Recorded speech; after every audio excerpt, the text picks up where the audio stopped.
Meron po bang mga binaha sa atin? Meron din, pero tayo ay narito ngayon para patuloy na sambahin at luwalhatiin ang ating Panginoon. Okay, nung mga nakaraan pong linggo ay napag-aralan natin yung iba't ibang katuruan tungkol sa Book of Revelation. Na-discuss po ni Pastor Danny yung tungkol sa church in Thyatira, Laodicea. Parang na-discuss ni Pastora Sardis ba yung, na-discuss mo na ba yung Sardis? So wala pa. At ngayon naman po, ang atin pong pagbubulay-bulayan ay isa ding church doon sa 7 church na sinulatan ng ating Panginoon through Prophet John. At yun po ay walang iba kundi yung church in Ephesus. Yung church po in Ephesus at ito po ay matatagpuan sa Revelation chapter 2, 1-7. Pero bago po yun, sabi nga po natin ganon at napag-aralan din natin na si John po yung sumulat ng, sino po yung sumulat ng Revelation? Si John, di ba? Si John the Beloved ang sumulat po ng Revelation sa patnubay po ng banal na espiritu at talagang present po si Jesus ng panahon na yon. At gusto ko lamang pong bigyang diin muna yung Revelation chapter 1:10 para po tayo ay makinig talaga. Para po wala nang labas ng labas at wala na ring nagse-cellphone at wala na rin pong nakikipag-usap sa katabi. Ang sabi po sa Revelation chapter 1 verse 10, noon ay araw ng Panginoon at habang nasa ilalim ako, si Juan na po ang nagsasalita dito.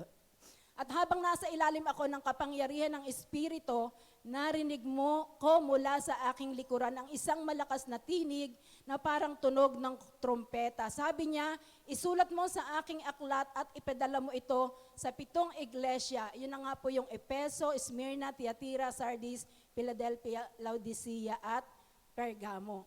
So sino daw po yung nasa anong kapangyarihan si Juan nung sinusulat niya itong Book of Revelation? Sabi diyan, nasa kapangyarihan siya ng Espiritu. At sabi din sa Revelation chapter 2 verse 7, kayong mga nakikinig, pag-isipan ninyong mabuti ang sinasabi ng banal na Espiritu sa mga iglesia. Sino po ba ngayon ang mga nakikinig? Do you think yung message po na to ay minessage lang talaga ni God, ni Jesus sa mga taga-Epeso? Ang sabi sa verse 7, ang sino mang may tenga. Sino pong may tenga? Tayong lahat may tenga at tayo ang nakikinig. Sabi, ang kayong mga nakikinig, pag-isipan niyong mabuti ang sinasabi ng banal na Espiritu sa mga iglesia. At sa panahon po natin ngayon, sino ang iglesia? Ito po bang building na to ang iglesia, ang church? Tayo. Sabi, ulitin ko, yung sinasabi ng banal na Espiritu sa mga iglesia. Sino po ang nagsasabi? Si Sister Nati po ba? Ang sabi po, ang sinasabi ng Espiritu. At kung ang Panginoon, may sinabi pa dyan sa verse 1, mamaya sasabihin natin, na ang Panginoon ay, He is walking in the midst of the church. Aren't you glad? Aren't you excited that Jesus right now is walking in the midst of the church? And who are those church? Who are the church? We, the people of God. So ready na po ba ang lahat? Amen. Praise the Lord. Wala na po akong makikita nga umiinom ng kape habang nagpipreach, habang nakikinig ng preaching. Bakit po? Kasi God is walking. Nakikita niya po tayong lahat. Nakikita niya yung may hawak ng cellphone. Huwag na po tayo mag-picture. Bakit po? Nakaka-distract po yan, hindi lang sa atin, pati sa iba. Meron pong kopya doon kung gusto po natin talagang pag-aralan at magkaroon ng kopya. Amen. So, tayo po muna ay manalangin. Ama naming Diyos, salamat sa pagkakataon na ipinagkaloob mo para minsan ay amin pong pagbulay-bulayan ang isa sa mga sulat mo doon sa 7 churches, O God. Dalangin ko, Lord, na magkaroon kami ng maibahagi ito with clarity, O God, with boldness, at ang mga makikinig, Panginoon, ay maging sensitive, Panginoon, sa sinasabi mo, sapagkat hindi po ako, gagamitin mo lang ang bibig ko, pero ikaw, banal na Espiritu, ang siyang magkukonvince, magkukonvict, Panginoon, magpaparealize sa amin ng mga bagay na ito, sapagkat naniniwala kami na ito po ay hindi basta na isama lamang sa mga linya ng katuruan na ituturo ngayong taon. Ito po, O Diyos, ay inilagay mo sapagkat ito ay kailangan namin. Isinama po, Panginoon, bagamat mahirap yung Book of Revelation, sapagkat alam mo na sa panahong ito, kailangan po namin ang mga katuroang ito. You are an all-knowing God. Kaya nawa po, hindi po makasingit ang kaaway, yung espiritu ng antok, kawalang interest, Panginoon, sa pakikinig ng mga salita mo, Panginoon. Salamat, O Diyos. Ito pong salamat dalangin namin sa pangalan ni Jesus. Amen and amen. Okay, so first of the 7 letters, ay yung pong letter sa church ng Ephesus. And if we are going to read Revelation chapter 2 verse 1, sabi dyan, to the angel of the church of Ephesus, medyo Tagalog nga pang ginawang slides ni Ruth. To the angel of the church of Ephesus write, he who holds the 7 stars in his right hand, who walks in the midst of the 7 golden lampstand. Ito po yung sinasabi ko kanina na who walks in the midst of the 7 lampstand. Yung pong angel dyan, yung pong anghel dyan, ang Greek word po niyan ay agelos. Agelos. A-G-E-L-O-S, which means messenger. Pag nabasa niyo po yung star dyan, to the angel, o yung angel, to the angel of the church. So kanino po ito naka-address? Ang angel po na ang Greek word ay agelos, which means messenger, to the leaders of the church. To the leaders of the church of Ephesus write, he who holds the 7 stars. And if we are going to read Revelation chapter 1 verse 20, mababasa po natin doon at doon po ay in-explain ko ano ang ibig sabihin nung 7 stars. At yun pong 7 stars po na yung sinasabi ay walang iba kundi yung 7 angels or 7 leaders or 7 messengers na sinasabi doon sa first to the angels. So, hawak ng Lord yung 7 stars which represents the 7 leaders or messengers of Ephesus. And the 7 golden lampstand, if you're going to read in Revelation 1:20, dapat po kaya talaga nagte-take down notes. Bakit? Hindi naman po natin makakatch up lahat yan. Hindi natin mabe-verify kung tama ba ang sinasabi ni Sister Nati. 7 golden lampstand represents to the 7 churches themselves. Yung 7 churches po na binanggit ko kanina. Yun po ang ibig sabihin ng 7 lampstand. Hindi po ganun kasi, dito po sa Revelation ang hirap, di ba? Maraming mga ganong mga mapapansin tayo na kailangan mo pa talagang hanapin, pag-aralan kung anong ibig sabihin. So Jesus, through the prophet John, with the guidance of the Holy Spirit, is talking to the leaders, to the Ephesian church, and to the 7 churches din. And first, let me give you background of the Ephesus. Alam niyo po ba yung Ephesus, it means desirable or appealing. Kumbaga talagang i-desire mo siyang puntahan. Bakit po? It is desirable place to live in because it is one of the largest city in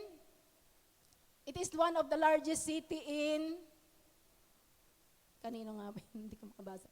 It is one of the largest city. Prosperous city po siya.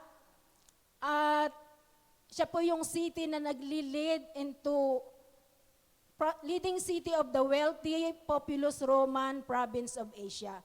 Prosperous city talaga yung Ephesus.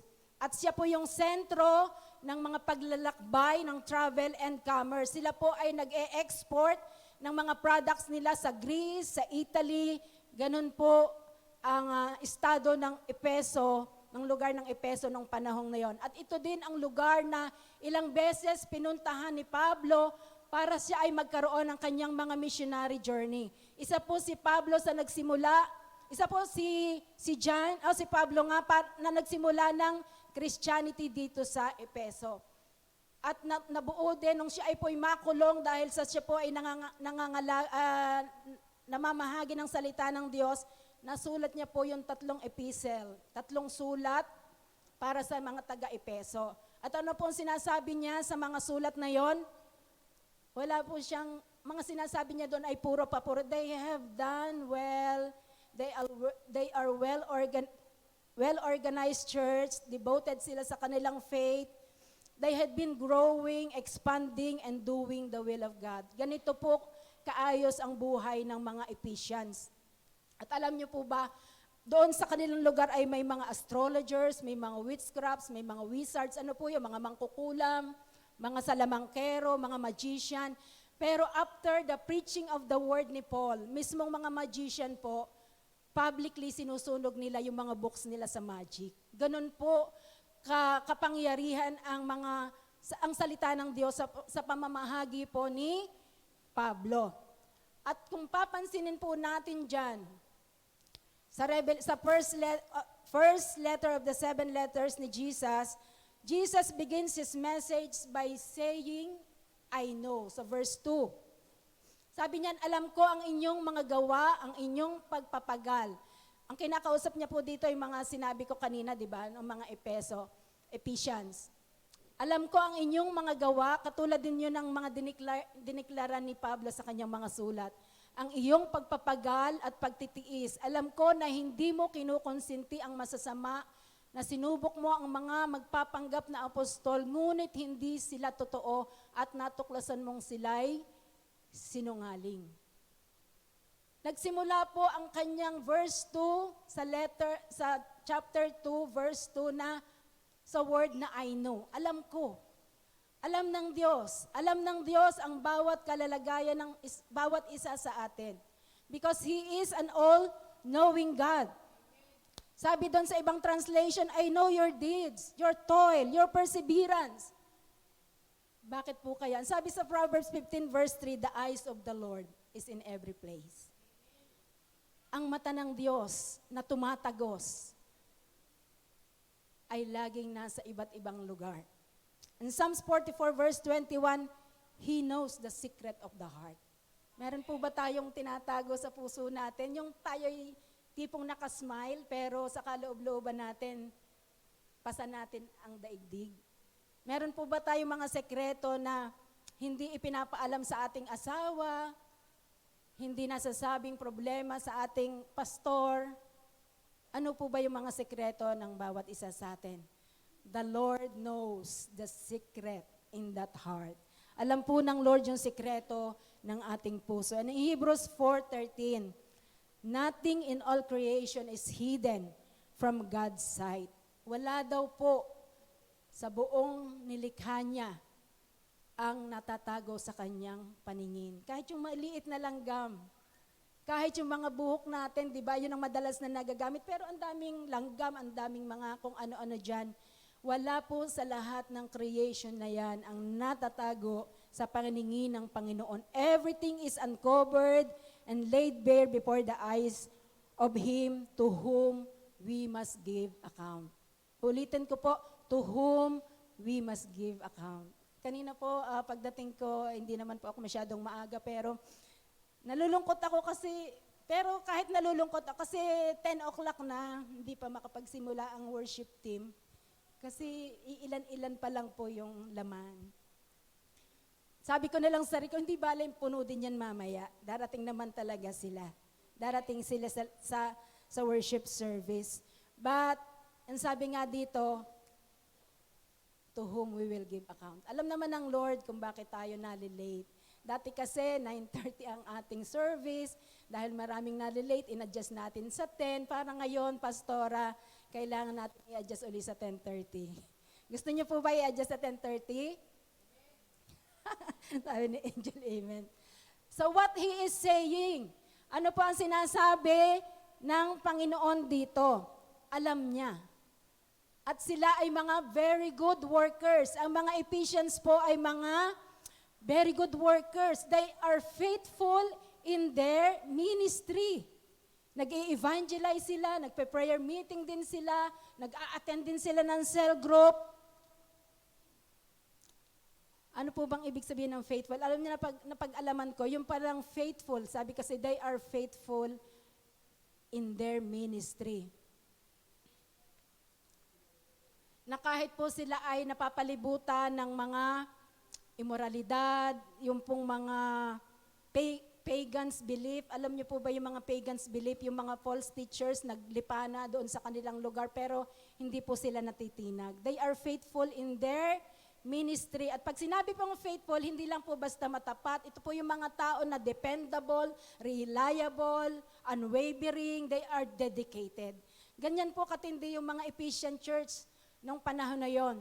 At meron po silang high doctrine and moral standards. Pagdating po sa morality, very high. Napakataas po ng kanilang pamantayan. Kaya nga po nila nire-reject or hine-hate yung mga Nicolaitans sapagkat sila po yung may doktrina na inaalaw nila yung sexual immorality. At napuri sila ng Lord doon sapagkat sabi niya, you even hate the deeds of the Nicolaitans like me. Sabi ni Jesus, hini-hate din ni Jesus yung mga ginagawa ng mga Nicolaitans. But take note, he hate the deeds of the Nicolaitans. Na-touch po ako sa mga Ephesian church na to. Bakit po? Nakita ko po yung maturity sa kanila. Bakit? For that verse, sabi, they hate the deeds of the Nicolaitans. At yun naman po talaga ang dapat. Let us hate the sin that our brethren are committing, but let us love the person. Minsan po, kapag nakikita natin ang isang kapwa natin ay nagkasala, nagkamali, may pagkukulang, para nagiging indifferent agad tayo sa tao. Pero itong pong mga taong ito, they hate the deeds. Yung long gawa, yung ginagawa lang nila ang kakamuhian natin. Pero yung tao, mamahalin natin sapagkat sila po ay maaaring biktima lang ng mga masamang kanilang nagagawa. Amen po ba? Amen. So, let us take note of that. They hate the seeds of the Nicolaitans or the false teachers. Mali na po ang kanilang ginagawa, pero yun pong maling ginagawa nila ang kanilang kinamumuhian. So, sinabi po ba ni Jesus na, stop nyo yan? Sinabi po ba doon sa verse na binasa natin sa verse 2? Yan, alam ko ang inyong mga ginagawa. Sinabi po dyan na, stop nyo na yan. Alam ko nagtsatsaga kayo, alam ko ganito, masipag kayo, alam ko hindi nyo kinukonsente. Hindi niya po sinabi yon. Sa halip, in-encourage niya, pero meron po siyang sinabi. Nevertheless, in verse 4, I have this against you, that you have left your first love. I have this against you, ngunit ang hinanakit ko laban sa iyo, Ephesian Church, iniwan mo ang iyong unang pag-ibig.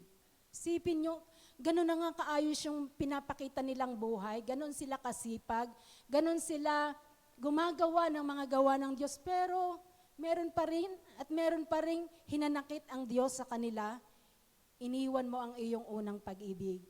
Bakit kaya?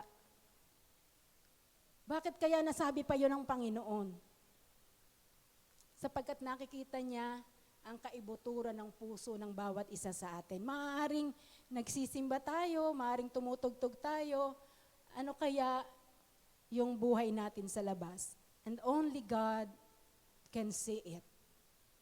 Only God can see our lives. Amen?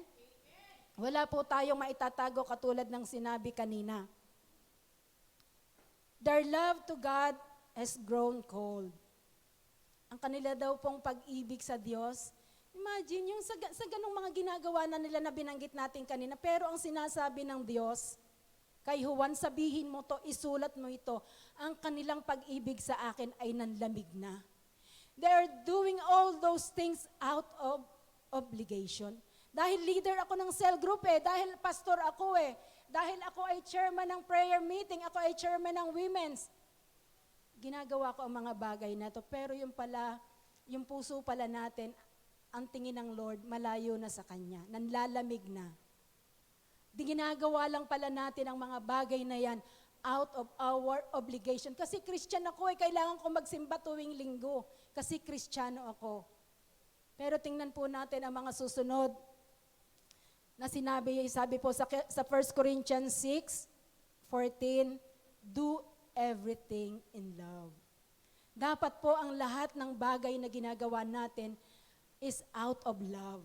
Hindi lang po out of obligation, hindi lamang po kailangan, hindi lang po sinabi kasi ni Pastora, umattend ako, hindi sinabi ni Pastora, umattend ako ng mentoring kaya attend ako. Gagawin po natin ang mga bagay-bagay na yan out of our love to God. Let everything that you do be done in love.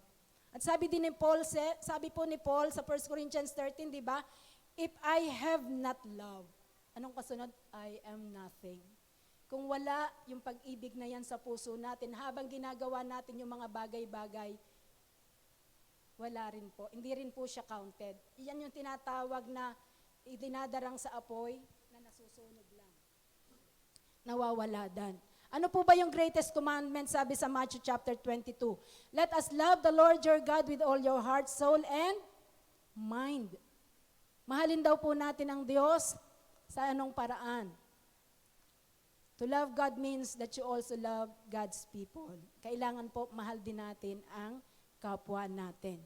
Pero there are times na may mga pangyayari na nagalit ka, nainis ka, ayaw mo nang pansinin yung kapatiran. Parang ang hirap-hirap magpatawad. Parang okay na sa akin pero ayaw pa rin kitang makita.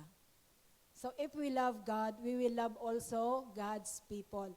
At lagi po nating tatandaan, being busy for God is not the greatest commandment. Ano nga po ang greatest commandment?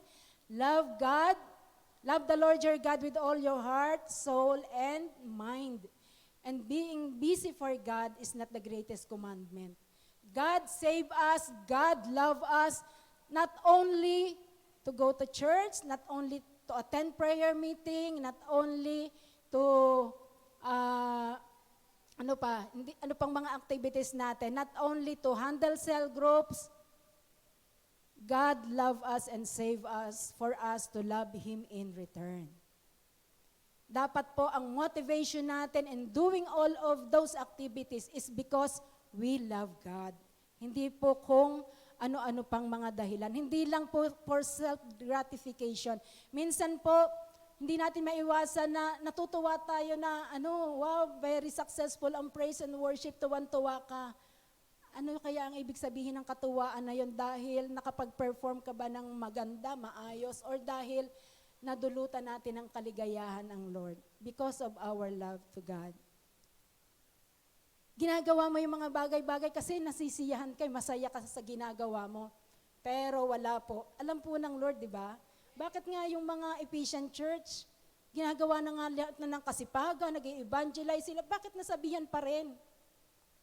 They have lost the most important thing. Important yung mga bagay na yon. Pero yung you have left your love kay God, it is most important than all the things na ginagawa natin. Amen po ba? Dapat po ginagawa natin yan out of our love. At paano po natin malalaman na we have left our first love? Wala na tayong strong desire to spend time with Him. Sino po dito yung tuwing Sunday na lang nakakaniig ang Panginoon? Wala na po tayong desire na araw-araw ay magbasa ng Kanyang salita, wala tayong hunger. Minsan yung pag-attend pa ng prayer meeting, a burden instead of delight. Parang dahil, sinabi ni Ma'am Eileen, sinabi ni worship leader Eileen, umattend daw kaming lahat. God is seeing our heart. Nakikita po ng Lord yung puso natin.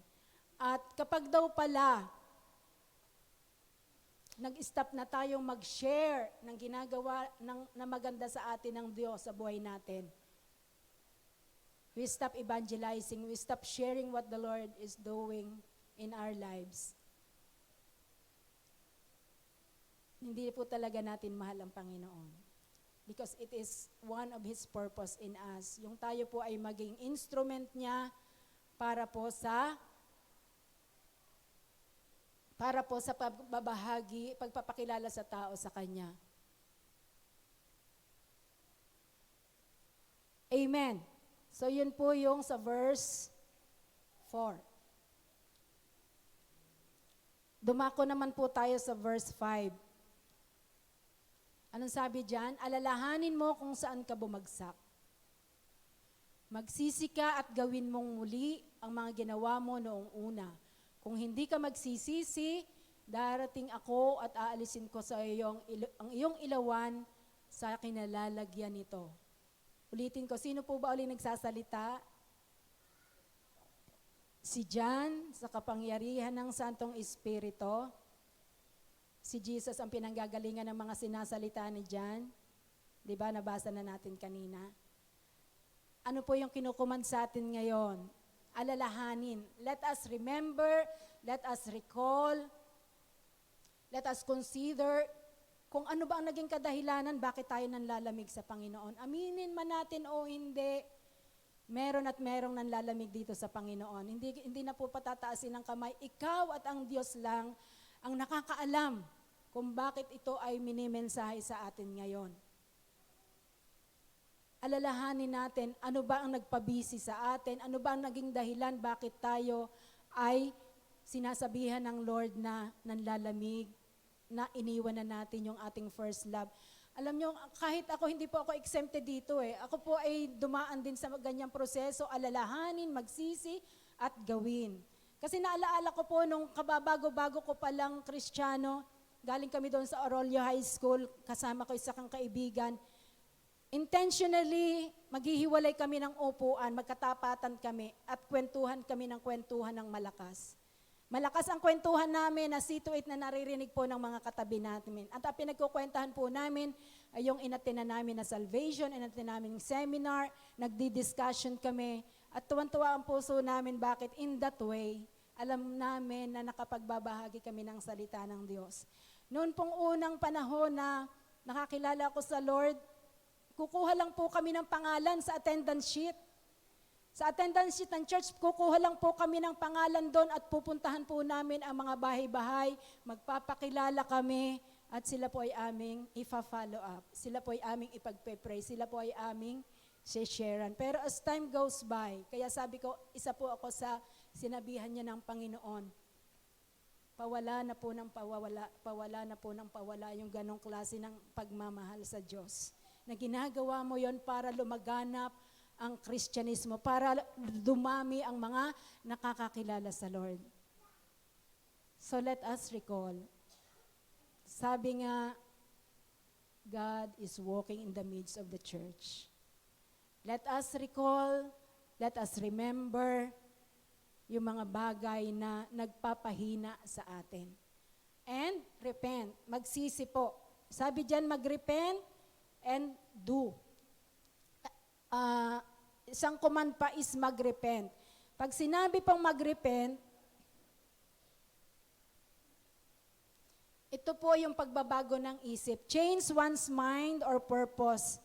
Change our heart toward sin, toward the world, and toward God. Pagbabago po ng isipan, pagbabago ng direksyon. At ang isa pong napaka-perfect na example niyan ay walang iba kundi yung nangyari sa prodigal son, di ba? Sino po yung nakakatanda sa istorya ng prodigal son? Di ba? Kinuha niya yung kanyang mana, nagliwaliw siya, nagpasasa siya, nagpasarap siya. Pagkatapos nung maubos niya ang kinakain, halos kasabay na lang niya yung mga baboy na kumakain ng kaning baboy. Pero ano po ang nangyari sa kabila ng mga nangyaring yun sa buhay niya? Siya po ay nagsisi, nagbalik loob, naisipan niya ang bumalik sa kanyang ama. At sabi niya, kahit yung mga pagkain na lang ng katulong doon, yung aking kakainin, basta babalik ako sa aking ama. Ganun po yung pagsisi, total na pagtalikod, kompletong pagtalikod sa mga bagay-bagay na nagiging sanhi ng ating pagbagsak. Let us repent. Let us repent. Magsisi, totaling pagtalikod at pagbabago ng direksyon. Yung pong prodigal son na yon, iniwan niya yung buhay na yon at siya po ay bumalik doon sa kanyang ama. Amen. So let us repent. At alam niyo ba, ang isang repentant na tao, nag-a-accept po siya ng mga consequences. Halimbawa, nagkasala siya. Of course, pinapatawad tayo ng ating Lord kapag po tayo ay nagkasala sa Kanya. Pero, hindi po maiiwasan na daranas ka talaga ng consequence. May consequence yung mga pagkakasala na nagawa natin. Pero ang isa pong nagsisising tao, tumatanggap po siya ng consequence. Nagbabago siya ng behavior. Binabago niya po ang kanyang behavior. Ina-acknowledge niya na siya ay may nagawang pagkakamali at meron siyang regret na nagawa niya yon sa kanyang kapwa. Yun po yung repentant heart. Yun po yung tao na merong repentant heart. And what else? Do. Gawin po natin, anong sabi dun sa verse? Gawin natin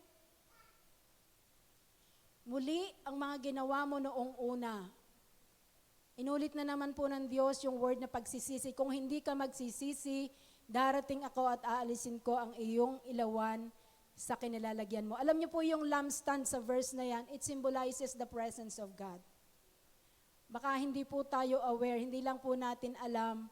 Punta po tayo ng punta sa church, pero wala na po pala sa atin yung presence ni God.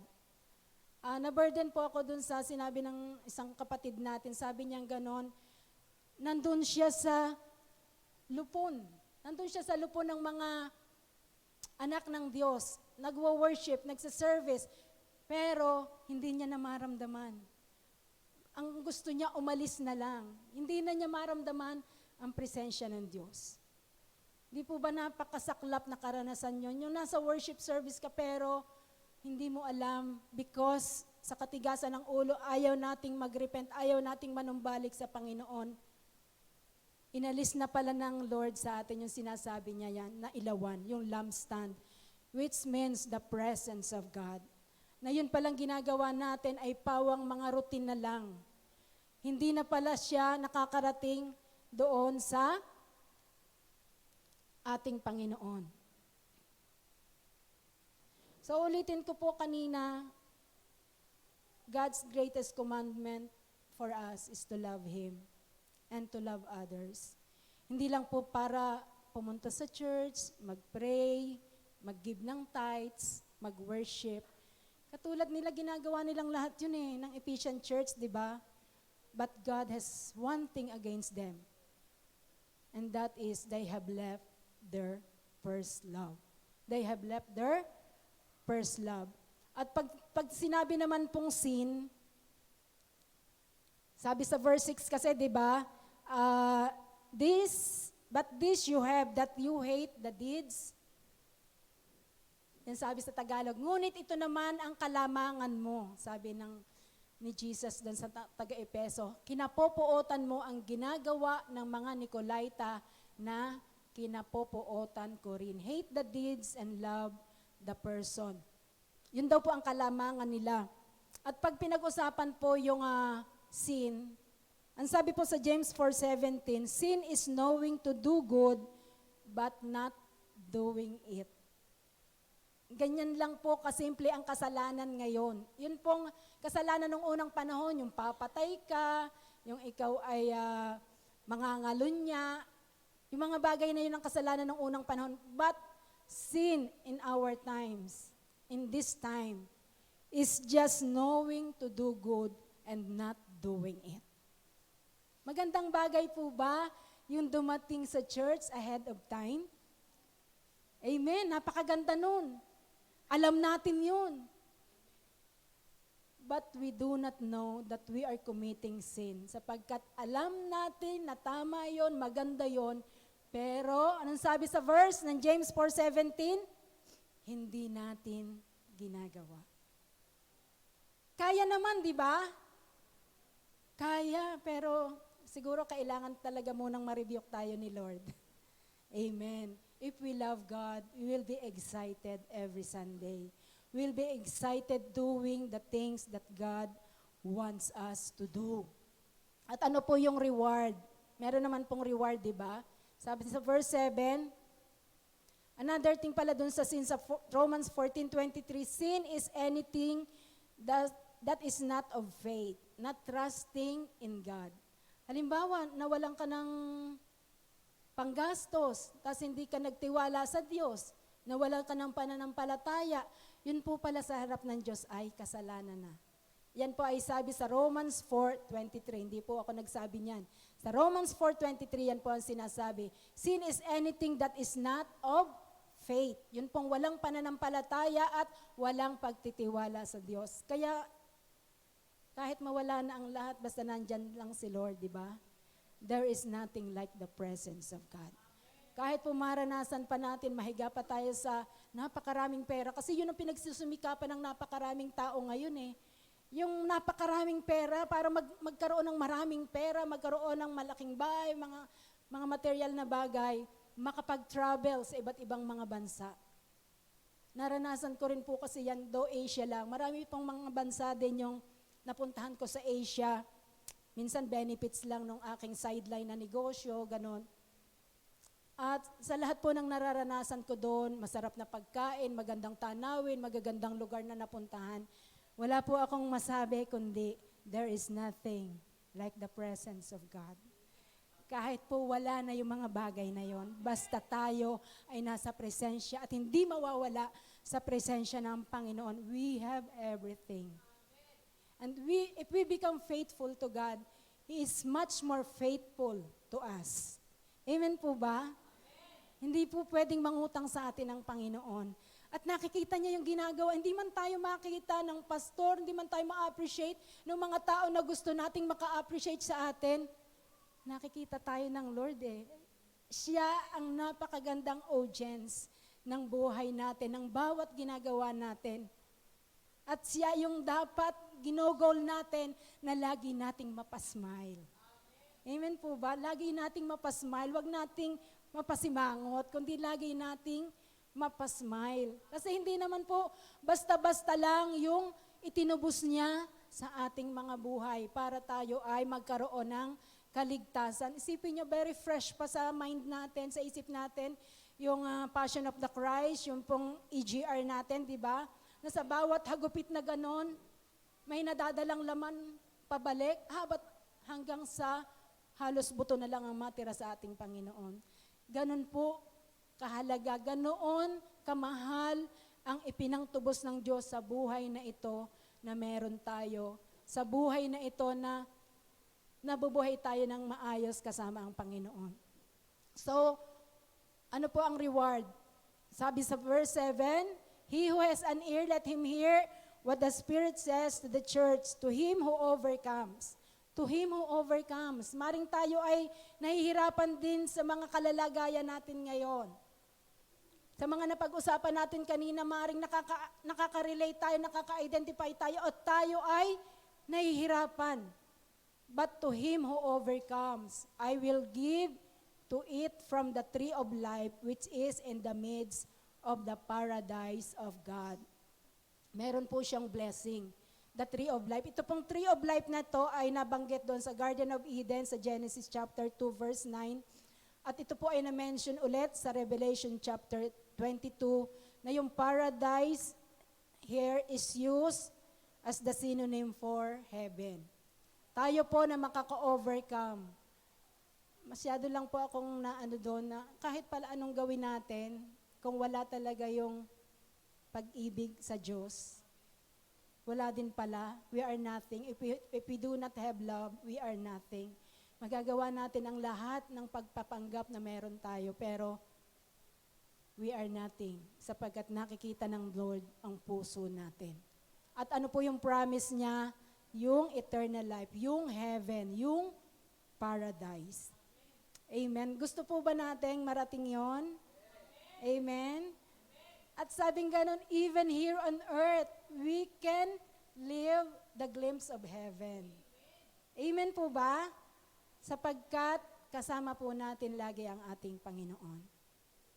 And those who overcome, and to him who overcomes, I will give to it from the tree of life which is in the midst of the paradise of God. Magtatry po ba tayong mag-overcome? Amen, di ba? Kasi ang Lord naman ang tutulong sa atin. Mabubuhay tayo ng maayos, ng naaayon sa kalooban niya, sapagkat ang Diyos po natin ay kasama natin. Sabi niya dun sa verse 1, di ba? I am holding the 7 stars. Sino yung mga 7 stars na yon? Yun po yung mga manggagawa sa church. And He is walking in the midst of the church. Meaning, yung sinasabi sa verse, He will never leave us, He will never forsake us. Hindi niya po tayo pababayaan. Hindi niya po tayo ililigtas kung tayo po ay pababayaan lang niya. Kailangan lamang po talaga magmalikloob tayo sa Kanya, magpakumbaba tayo sa Kanya, sikapin nating mabuhay ng naaayon sa Kanyang kalooban. Uulitin ko po, ito po ay pamanhika ng Espiritu ng Diyos sa buhay ng bawat isa sa atin. You and God alone know the real status of our relationship with God. Tayo at ang Diyos lang ang nakakaalam kung ano talaga ang totoong estado ng relasyon natin sa Diyos. Tayo po ba ay malagihay, sabihin lukewarm, tayo po ba ay mainit? Sabi ni sa Bible, kung mag-iinit ka sa Panginoon ng paglilingkod, magpakainit ka na. At kung ikaw naman ay manlalamig, maglamig ka na lang. Magpakalamig ka na lang. Kasi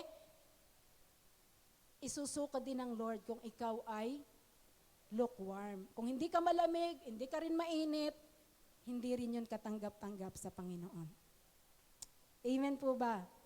Amen. So tapos na po yung aking sharing. Tayo pong lahat ay tumayo. And may I request, ang pinaka-conclusion lang po dyan ay yung Revelation 2:7, He who has an ear, let him hear what the Spirit says to the churches. And to him who overcomes, I will give him to eat the tree of life, which is in the midst of the paradise of God.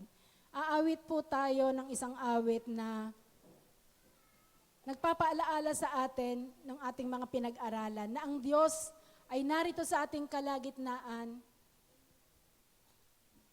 Lumalakad-lakad siya, nakikita niya tayo. It's up to us. Pagganahin po natin yung imagination natin, habang tayo nakayuko at nakapikit, God is moving around this church, and we are the church. At yung sinasabi kanina, remember, recall, from where you have fallen. Alalahanin po natin kung ano ba ang mga naging kadahilanan, kung bakit tayo ay nanlalamig, bakit tayo ay walang excitement pumunta sa church, bakit tayo ay mas maganda pa, mas inuuna pa po natin yung mga bagay-bagay na pwede namang sa ibang araw. Alalahanin po natin yon. At ano man po yung maisip natin, let us ask forgiveness. Let us repent. Pagsisihan po natin yon. At ang pagre-repent po ay ang pagbabago ng kaisipan at pagbabago ng ating direksyon, pagbabago ng ating mga pag-uugali. And let us do, atin pong gawin ang mga bagay na ginagawa natin nung una nating makilala ang ating Panginoon. Especially sharing, yung pag-share po ng mga bagay na ginagawa natin nung una. Para mas marami po ang makakilala sa Panginoon. Hallelujah.